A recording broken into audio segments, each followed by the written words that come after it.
Alors, on continue avec la factorisation. Donc là, ça correspond à l'exercice 5 de la fiche numéro 4. Donc, toujours chercher le facteur commun à chacun des termes. Donc, expression E, dans le terme A au carré, j'ai du A. Dans 3A, j'ai aussi du A, mais je ne vais pouvoir prendre que du A. Puisque A au carré, c'est A fois A. 3A, c'est 3 fois A. Et donc, le seul facteur commun, ce n'est qu'un seul A. Donc, je prends celui que je veux. Donc, je factorise par A. Et j'ai donc A, facteur de A, moins 3. Si je redéveloppe, je retombe bien sur A au carré, moins 3A. Expression F. Donc, ici, c'est pareil. 5Z au carré, c'est 5 fois Z fois Z. Et Z tout seul, c'est sous-entendu 1 fois Z, puisque la simplification d'écriture ne fait pas mettre le 1 devant une lettre. Mais je peux donc prendre qu'un seul Z en facteur commun. J'ai donc Z, facteur 2. Dans le premier terme, il faut que je remultiplie par 5Z. Et dans le deuxième, il faut que je multiplie par 1, sachant que entre les deux termes, j'ai une soustraction. Vérifier. Z fois 5Z, ça fait bien 5Z au carré. Z fois 1, ça fait bien Z. Je retombe bien sur mon expression développée du début.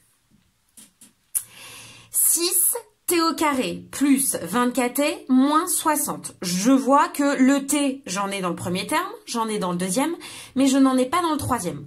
Donc le facteur commun ne va pas être T. Et là, on me demandait de factoriser. C'est qu'il y a un facteur commun. Donc, je regarde, j'ai du 6, j'ai 24 et 60. On a retravaillé avant le confinement les multiples et les diviseurs. Et 6, 24 et 60 sont tous les trois des multiples de 6. Puisque 6, c'est 6 fois 1. Donc 6 fois T au carré. 24, c'est 6 fois 4 fois T. Et 60, c'est 6 fois 10. Donc ici, le facteur commun, c'est 6, je l'ai dans le premier terme, dans le deuxième terme et dans le troisième terme. Je peux donc factoriser par 6. Donc, dans mon premier terme, il faut que je remultiplie par T au carré. Dans le deuxième, par 4T. Et dans le troisième, par 10. Redéveloppez et vous retomberez sur cette expression. Dernière expression, j'ai du B dans les deux termes, donc déjà je sais que je vais pouvoir factoriser par B, mais j'ai encore mieux puisque j'ai du 8 et du 24, et que 24 est un multiple de 8.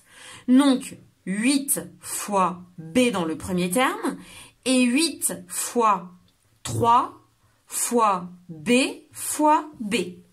Je peux donc prendre en facteur commun 8B, j'ai du 8, j'ai du B. Certains vont me dire, oui mais madame, si on factorise par 8B, il nous reste rien dans le premier terme. Si, puisque c'est sous-entendu, quand il reste rien, c'est fois 1. Donc, 8B, facteur de 1 dans le premier terme, et de 3B dans le deuxième terme.